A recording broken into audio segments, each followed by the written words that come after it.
Apa tu hadis qudsi? Secara bahasa suci ataupun keberkatan. Quds, daripada word quds, dengan istilah apa sahaja hadis yang disampaikan oleh Nabi SAW tapi disandarkan kepada Allah Subhanahu Wa Taala. Jadi lafaz dia tu daripada Nabi tapi makna dia tu daripada Allah Subhanahu Wa Taala. Okey, dia juga dikenali sebagai hadis ilahi atau hadis rabbani. Okay, next. Macam mana kita nak tahu ciri-ciri hadis qudsi? Tadilah lafaz dia daripada Nabi SAW tapi makna dia daripada Allah. Bukan ibadah jikalau membawa di solat. Okey, jadi hadis qudsi ni dia walaupun dia makna daripada Allah, kita tak boleh baca dia dalam ibadah kita. Contohnya lah, contoh hadis qudsi yang apa? Ya ibn Adam, innaka ma da'awtani, wahai anak Adam. Yang senang, ya ibadi, inni haramtu zulma ala nafsi. Kan Allah cakap, wahai hamba-Ku, aku haramkan kezaliman atas diriku kan. Lepas tu kira hadis qudsi tu tak boleh bawa dalam solat. Tak boleh Allahu Akbar dan baca Al-Fatihah, ya ibadi inni haramtu zulma ala nafsi. Itu tak boleh. Okey, hadis qudsi tidak boleh dibuat di dalam solat dan sebagainya. Dalam ibadah lah. Jadi hadis qudsi tak semestinya mutawatir. Apa tu mutawatir? Nanti kita akan belajar. Tak semestinya hadis qudsi ni bersifat mutawatir. Antum dah tahu lah, anda rasa apa maksud mutawatir pun. Kebanyakannya hadis ahad. Okey. Jadi hadis qudsi ni walaupun makna daripada Allah, dia tak mutawatir. Dia tak mutawatir daripada Allah. Macam Al-Quran. Al-Quran kan mutawatir kan. Sampai daripada lafaz je mutawatir sampai zaman sekarang. Tapi hadis qudsi ni dia tak semua mutawatir. Okey. Next. Okey, lafaz hadis qudsi contohnya qala Rasulullah sallallahu alaihi wasallam fima yarwi an rabbi. Nampak? Nabi sallallahu katanya Nabi sallallahu alaihi wasallam fima yarwi, yang diriwayatkan oleh Rabbih. Rabbih tu Allah lah. Yang kedua, qala Allah fima rawahu anhu Rasul. Kira apa yang Allah kata yang diriwayatkan oleh Nabi sallallahu alaihi wasallam. Okey. Next, perbezaan kat sini antara hadis qudsi, hadis nabawi dengan Al-Quran. Jadi hadis qudsi kalamullah, lafzun wa ma'nun min Allah.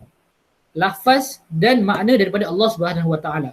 Hadis Nabi lafzun minan Nabi, tapi lafzun minan Nabi dengan makna pun daripada Nabi.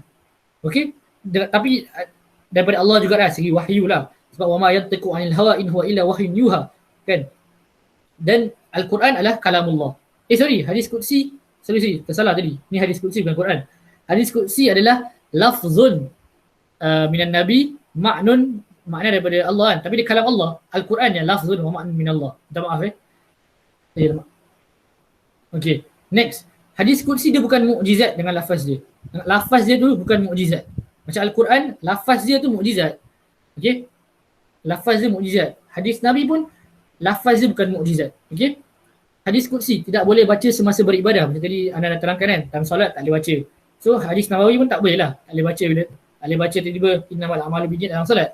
So Al-Quran mesti baca Al-Quran dalam bukan harus wajib dibaca. Sebab Al-Fatihah pun dari Quran kan. So wajib dibaca semasa beribadah dan dapat pahala lah. Okey. Hadis qudsi tidak mutawatir. Tak mutawatir maksud tak diriwayatkan oleh bilangan yang ramai.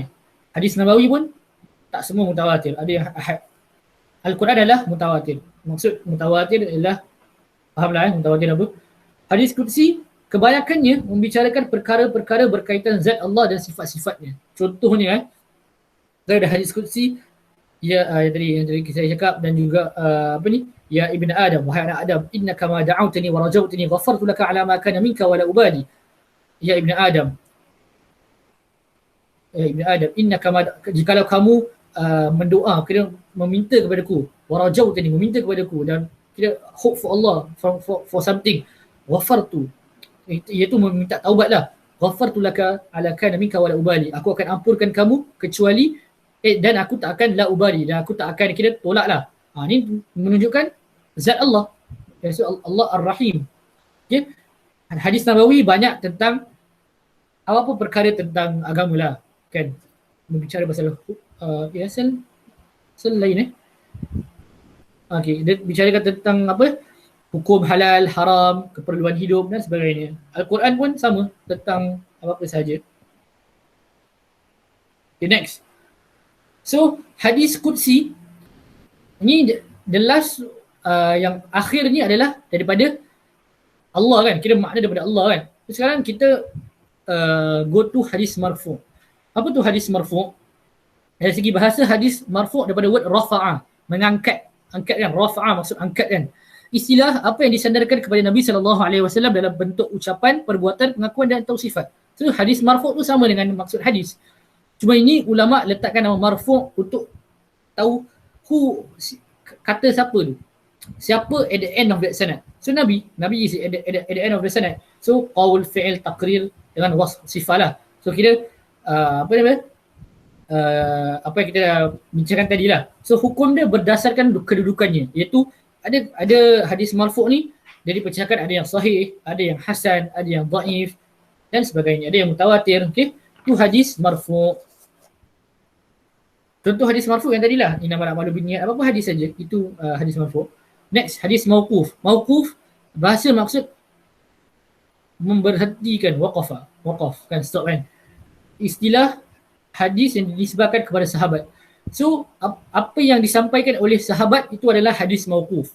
Okey, ataupun kalau kita dah belajar tadi, hadis mauquf tu bersama makna dengan asar lah. Apa yang disampaikan oleh sahabat. Contohnya daripada merupakan perkataan, perbuatan dan takrir. Okey. Jadi contohnya kata-kata Ali, haddisun nas bima yu'rafun atuhibbuna ayyakziballahu wa rasulih, berkatalah kepada manusia seperti mana yang mereka faham. Hendakkah kamu membohong atas Nabi dan Allah dan Nabi? Tu kalam Ali radhiyallahu anhu. So dari hadis mauquf. Sebab yang akhir sanad dia tu adalah disebabkan kepada Ali. Okey, so sama je dia punya hukum dia sama, ada sahih, ada hasan, ada inilah. Kira ada kata sahabat betul dari sahabat, ada yang bukan, ada sama juga. Maqtu' daripada word qata'ah, memotong. Jadi sama, cuma istilah dia pula hadis yang disebabkan kepada tabi'in, okey. Jadi hukum dia sama seperti mauquf. Jikalau jadi bolehkah hadis mauquf dengan hadis maqtu' ni digunakan sebagai hujjah? Iaitu digunakan sebagai hujjah dalam agama. Boleh jikalau ada asal daripada Nabi SAW dan juga dia berstatus sahih lah atau hasan. Okey?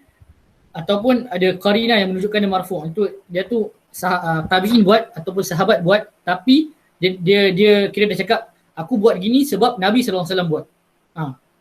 Dia nampak Nabi buat dan dia nisbahkan kepada Nabi.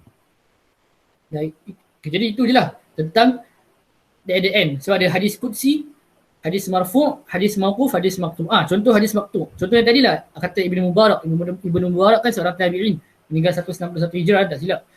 Dia kata al-isnadu minad din. Isnad tu sanad daripada agama. Laulal isnad laqalu ma syaa man syaa. Kalau tak ada isnad, tak ada sanad, orang boleh kata apa-apa saja yang dia nak. Okey? Jadi itulah maksud yang empat tu hadis qudsi dan lagi